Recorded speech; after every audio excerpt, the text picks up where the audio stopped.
came to Dubai in 1977. I remember the airport was small. It took us 5 minutes to come out of the airport, and there was a orange Mercedes truck which was waiting for us, and we were shoved into the truck and taken to the lift. I used to have 2 cups of tea, which was 25 fils each, and Parle glucose biscuit, which was 50 fils. So 1 dirham I used to spend. Things were very different, even in the financial services. I remember I used to call it Pepsi policy. The premium used to be 30 dirhams per month, 1 dirham per day. Someone asked me, Ashok, if you were to start all over again, what would you do? What changes would you make? And I said, probably nothing.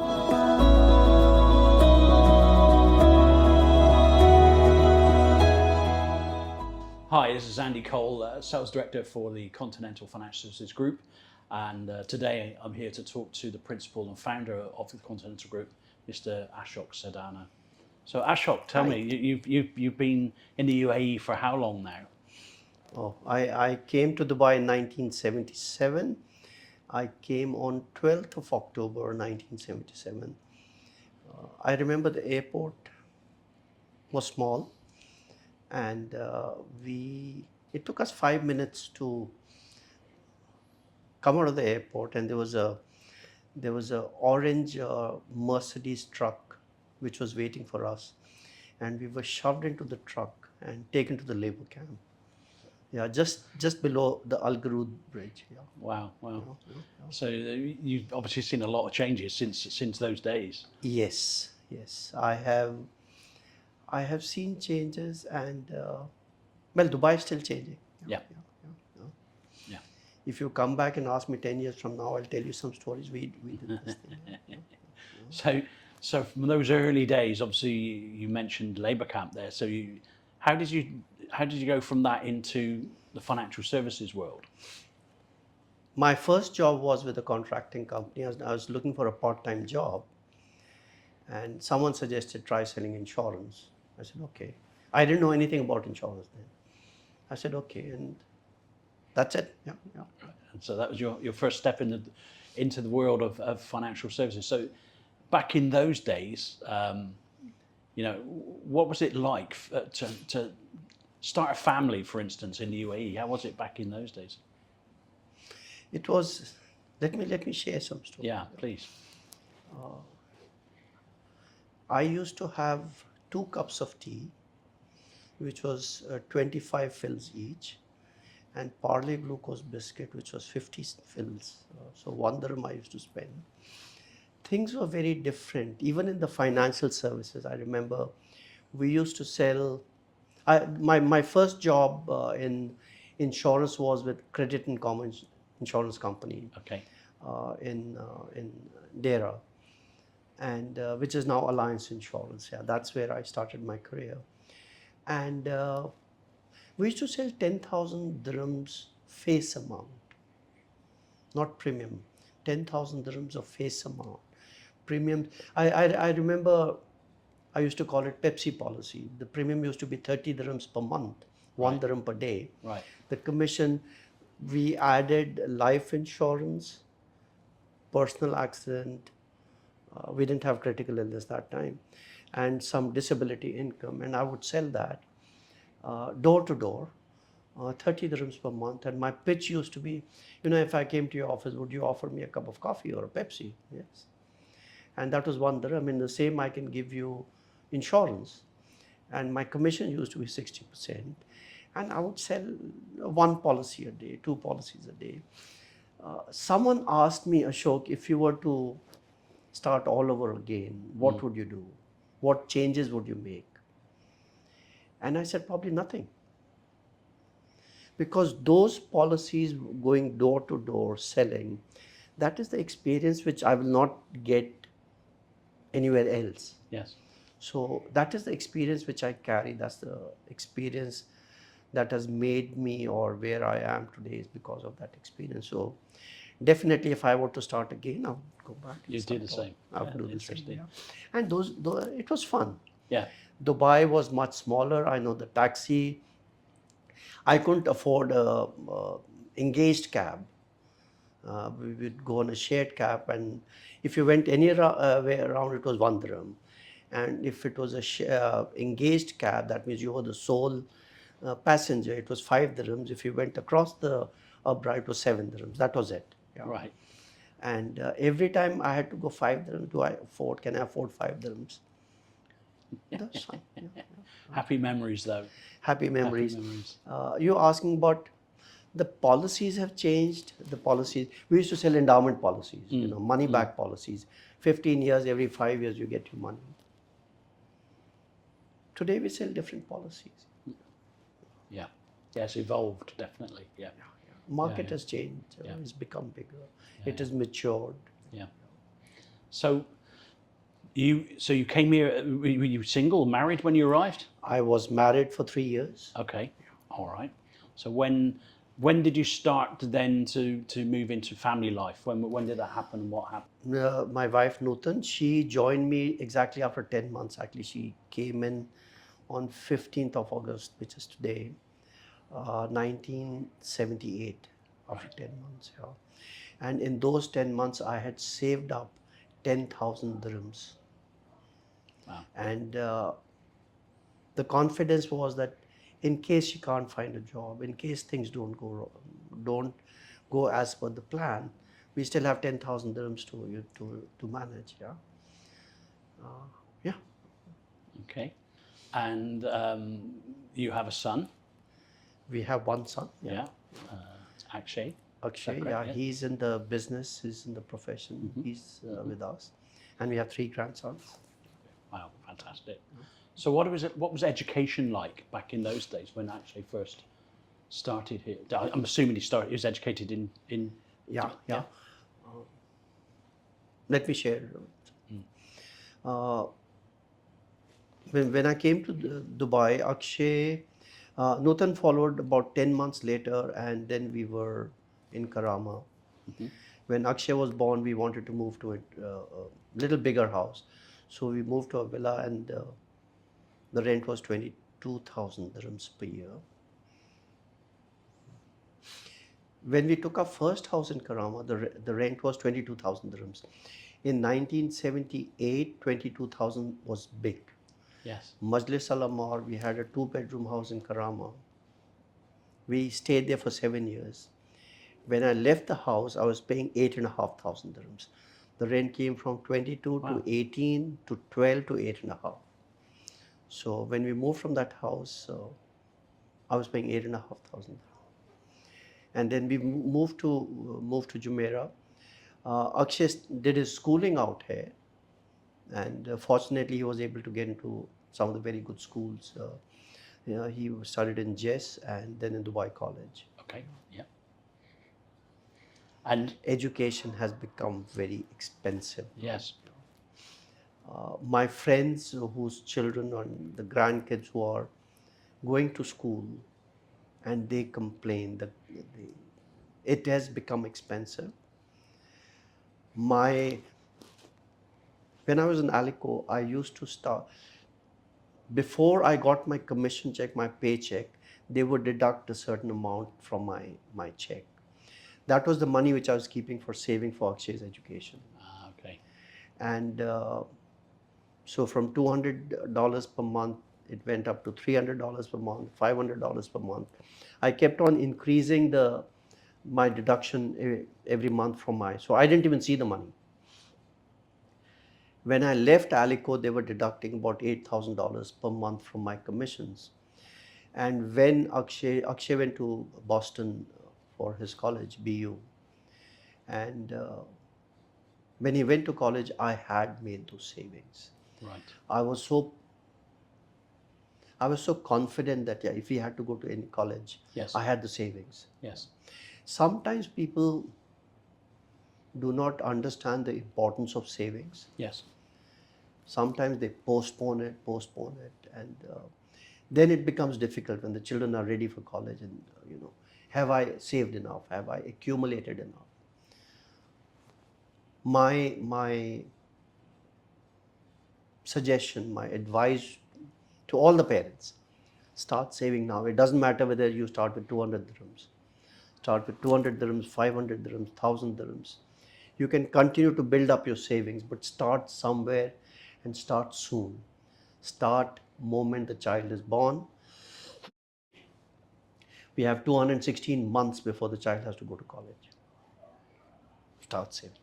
Yeah, that's a good point, right? Yeah. 216 paydays until Yeah. education. So look at reflecting back on all your time here for personally, Yeah. your personal stories, but also with perhaps some of your clients. What do you see as the pitfalls of people that perhaps haven't planned against those that did? You know, many a times I've gone to my clients, and the satisfaction that I get is that I help them to save money.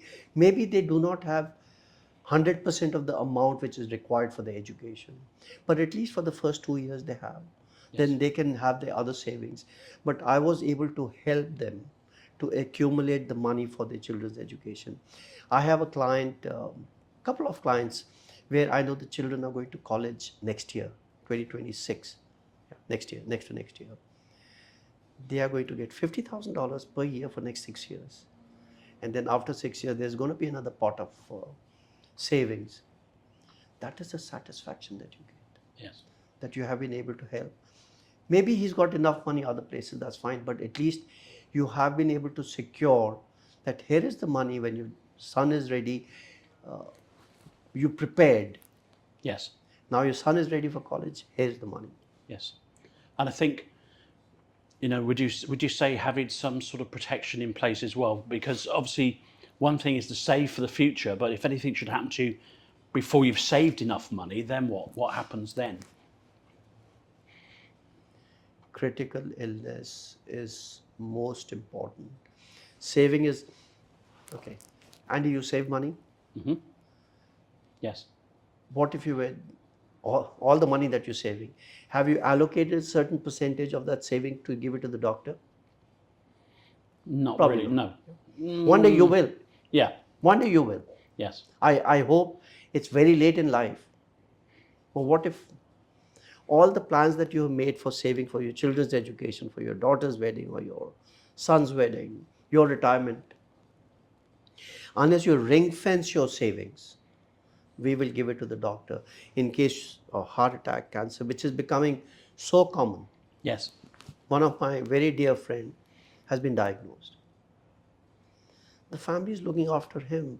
Fortunately, they have critical illness covered. They can focus on recovery, not worry about the finances. So when you're doing your financial planning, make sure that we have savings, but we also have protection to cover our illnesses, major illnesses, if something happens, and of course death. Yeah. Very good. Yeah. So you have grandchildren now? Three Yeah. Wow. 3 grandchildren. grandsons. So what's your advice for people in your position that also have grandchildren that perhaps they want to help and support in the future? What's your advice? Probably I love my grandkids more than I love my son. I don't know, but the grandkids are joy. I have taken policies for my grandkids. As a grandparent, I want to give a gift, legacy to my grandkids. I pay the premiums. My son is happy that his father is paying the premiums, so it's okay. But I know that I have created a legacy for my grandkids.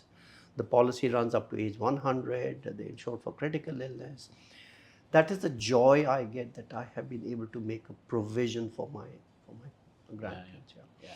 I would anytime. I've spoken to the grandparents, and being a grandparent, it becomes easier for them to relate. Yes. And the same thing is joy. Do something for the grandkids. Yes. Absolutely right. Yeah. Very good.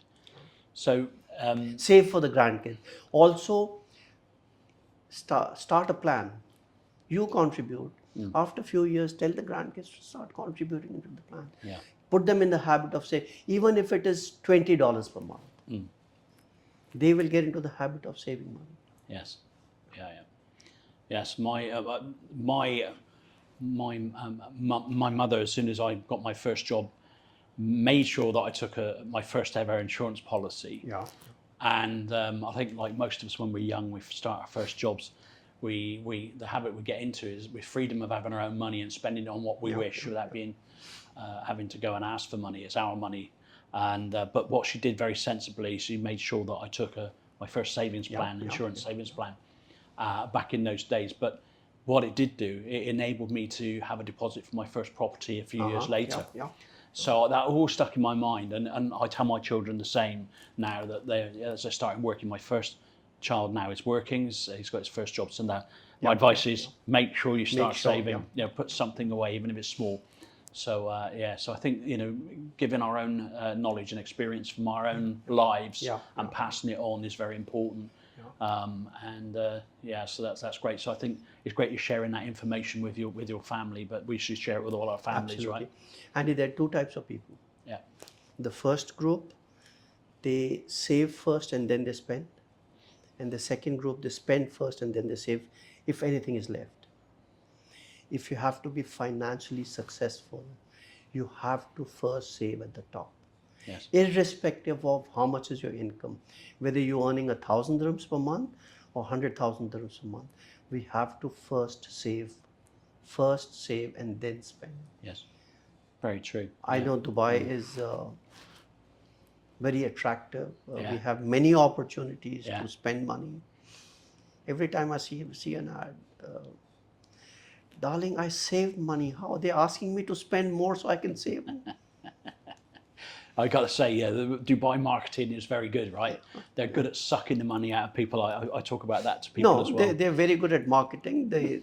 Dubai has provided the opportunity of the infrastructure, the shopping and all, which is very good. Yes. But we have to save first. Yes. Don't get lured with the glitzy. Yes. You have to provide savings for your family. You have to look after your family. That's your foremost responsibility. Yeah. How do you see that fitting in with?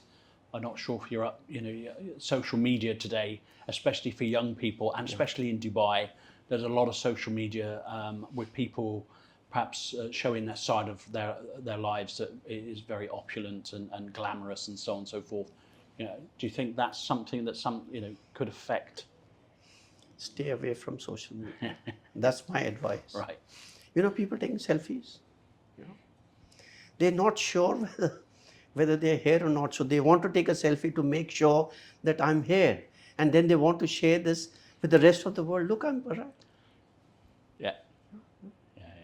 Yeah. So I think, I think social media can be just like anything. It can be very. Social media is good. Yeah. But don't overdo it. Come on. There are better things in life. There are more important things. Yes. Get out of the house, play a sport, go and meet people. I read a poster in one of the Wi-Fi is free. Conversation is priceless. Go and talk to people. Very good. Yeah. I think you're seeing there's a rise in healthcare and stress and other issues, and I'm sure that some of that is linked probably. Oh, absolutely. So yes, having that healthy lifestyle. Yeah, the children are not getting out enough. They're not getting enough of sunshine. They're sitting on the computer and the laptops and the iPads, and we should get the children go out and play and experience. Yeah. Very good. Yeah. Thank you. Thank you very much for having this conversation with me today. Thank you so much, Andy. Thanks for being so open with your journey so far. And it has been exciting, and I'm looking forward to the next 25 years. Fantastic. So am I. Thank you very much. Thank you very much.